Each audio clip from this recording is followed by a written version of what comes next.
Hello, and welcome to a Broadway Bound Live exclusive interview. My name is Daniel Ward, and today I have one of the leading casting directors in New Mexico, Marie McMaster. Marie has been in the industry for nearly 20 years now, and she has a lot of experience under her belt. She's casted for shows like Better Call Saul and Stranger Things, and I'm really excited to be able to talk to her. So, Marie, thank you so much for meeting with me today. How are you doing? I'm doing well, Daniel. Thank you so much for inviting me on. So let's just get right into it. What is it that a casting director does? I paint my nails a lot. I drink a lot of coffee. No, I'm just kidding. Um, our job for casting directors, and I'm a regional local casting director, right? So my job, particularly in our market here in New Mexico, is casting principal roles, co-star roles, supporting roles in film and television. So I like to tell people who don't know our industry, I don't normally cast the leads and I don't cast the background or extra actors. I cast everybody in between. Right. So a lot of the day players you would be casting and the reoccurring roles that the producers and directors wants to be brought in locally. Correct. And sometimes the way it happens is that, we'll meet with Los Angeles casting on a project with us and our producers, and LA casting will be looking for 10 roles, and it's, they're the supporting or they're the series regulars and the guest stars, and then I've got the supporting co-star day player roles. But what I like to do is then look at LA's list and say, would you mind if I looked for some of those guest stars and some of those series regulars, because we have a really great talent pool here. And luckily, 100% of the time, they say, oh, yeah, that's great. If you think that we can get in New Mexico, show us who you have. So we've had the opportunity to cast some really great roles. Waco just came out, and we have I cast a number of the people who are in all 5 episodes in very strong positions. What does the casting process look like on when you have a character breakdown that you're trying to find the right role for? So I will, we have the character breakdown. We will then send that to the local agents, the local SAG franchised agents here in New Mexico. And then the agents will in turn send us their submissions, right? So it's basically a list of all of the actors they represent who they feel would be right for the role, for the breakdown I've sent them.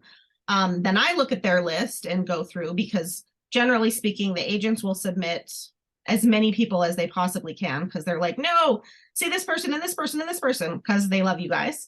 And then I have to go through and go, no, this person's totally wrong. So we basically go through their list with a fine tooth comb and decide who we think would be more right for that character. And then we send the list back to the agent that we've, curated with sides, which, as we all know, are the pages of a script that your lines would be on.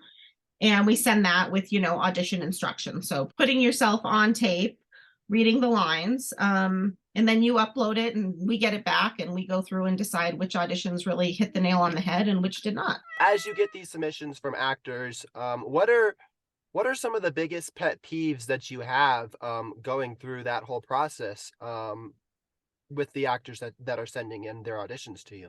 I think just not following directions is a big one. And I think it's important to recognize that we are all living in a post-pandemic era. So to err is human, like if somebody forgets to label their tape correctly, it's fine. It's not a big deal.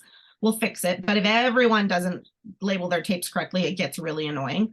But there's just little things like that. I'm not particular about backdrops. I don't really like props. Like too many props or wardrobe choices sort of throw me when I'm watching an audition, because I really just want to be focused on you as an actor. I've been noticing a lot lately. I think that actors have been given permission to sort of give a button at the end of their audition sometimes, like wrap it up nicely if you can, right? Like say goodbye, or if there's something that works with the scene. But what I'm noticing, unfortunately, is a lot of actors are sort of adding that before moment. So adding a line or two before the scene starts. And I don't think that necessarily works. Then you're sort of rewriting things. So I like people to stick to the script as much as they can. If you mess up a word or two here, that's fine. Nobody's stressed out about that. But if you're rewording everything and adding your own stuff, that gets a little bit like, ooh, are they going to be trouble on set? We can't have this. So then what would a good moment before look like, that actors could try and implement into their auditions that you would like to see? I think the moment before can really just be, maybe turning into your scene or thinking about what you were going to say. It really should be a quick beat. It doesn't need to be 10 seconds. It should just be a beat. Your audition should start and we're, seeing something maybe already in progress. Like, let's just let it flow. Do you agree with the saying less is more in our auditions as well? Absolutely. Yeah. Less is more. But I think that that's just true in life, to be honest. I think in acting, actors tend to want to act. But when we're watching characters on screen as audience members, we want to relate, we want to engage. And it's much easier to relate and engage when you're watching something that feels real. So it's like, I always say the best acting classes is really just people watch. What is the interaction with the Starbucks barista and the person in front of you in line? It's simple, it's conversational, it's intimate. There's nothing big and, over the top about it. It's just a conversation. When you are casting for a particular role and you're getting all of these submissions, from the agents, what do you look for? What stands out to you in an audition? The auditions that stick out to me the most are the ones that are most in the moment and comfortably and confidently in the character. So no hesitation. Whatever you've planned and rehearsed, you have to let it go before you start reading, right? Letting the scene develop organically, letting emotions surface organically, not planning for those things to happen. So then what what can we as actors do to make your job easier then? Be good actors. um, Act like children play. I like to remind people that when we watch kids play, whether they're whatever, playing like police officer and bank robber or tea parties or whatever it is, teddy bears, you allow children to play, right? You play with them. You believe that tea party is the best tea party you've been to, and that teddy bear is really drinking you really believe it because they believe it. You go with it. And I think at a certain age, we all we get too self-conscious, like, oh, I can't really have a tea party. People are going to make fun of me and think I'm silly because and this industry in particular is the industry where you should pretend your heart out. Go all the way there. Be in that character. Nobody's going to judge you for being too believable, like go there all the way. So I think just letting go of those hangups that we have as human beings of being self-conscious or worried about what people are going to think of us. It's like if you can let go of that and just really allow yourself to just be completely immersed in that character and those choices and that moment in time that's happening, that's going to be your best tool, is being able to let go of yourself judging yourself and what you think other people are going to do. Just be there, be in that moment. What's one of the biggest misconceptions people have about casting directors? Oh gosh, there's so many. One is that we're like really judgy and mean, right? I've seen that for a million years. People are like scared of casting directors, and I'm like, I'm literally just a human being. I'm a mom. I, have animals in my house. It's like I'm just a normal person. I go to the grocery store like everybody else. The other thing that I know I will hear from a lot from people is, well, that casting director never casts me. We don't get a final choice in anything ever. Casting directors do not pick who gets cast. That's just not the way that it works.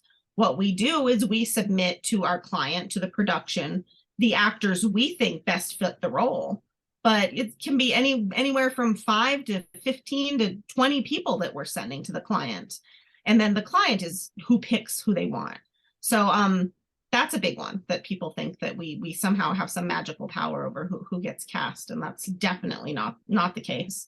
Going off of that, the fact that, like, you are rooting for us What are some of the other things that you do outside of casting for roles within the office?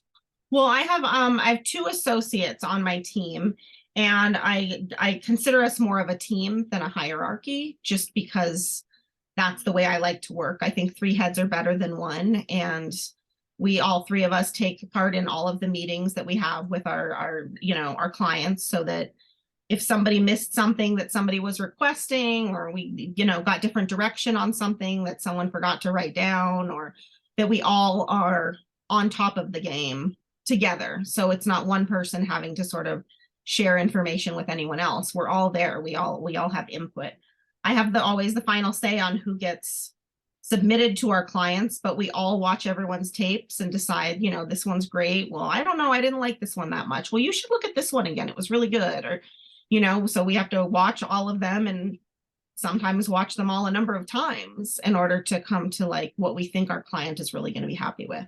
What else are you doing? Because like I know that you have occasionally will do Q&A sessions and I don't know, classes or sorts of that. Are you doing anything like that anytime soon Um, that you can talk about?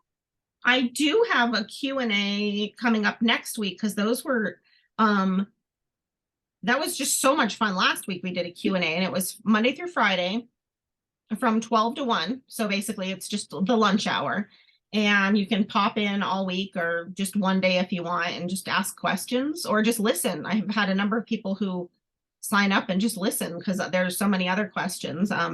We were lucky enough to have our SAG president pop in with us a couple days last week and answer some SAG questions. That was a surprise.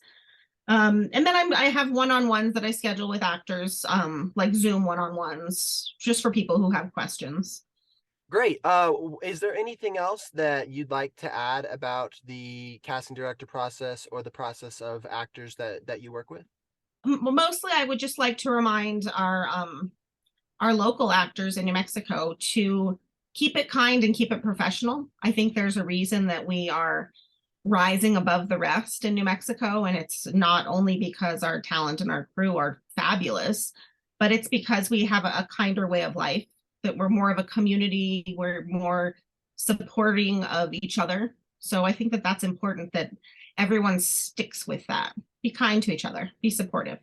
Awesome. Well, thank you very much for speaking with me, Marie.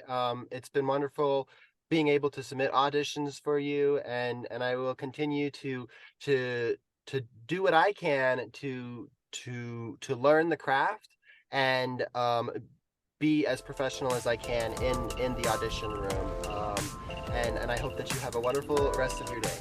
Thank you, Daniel. Thanks for having me.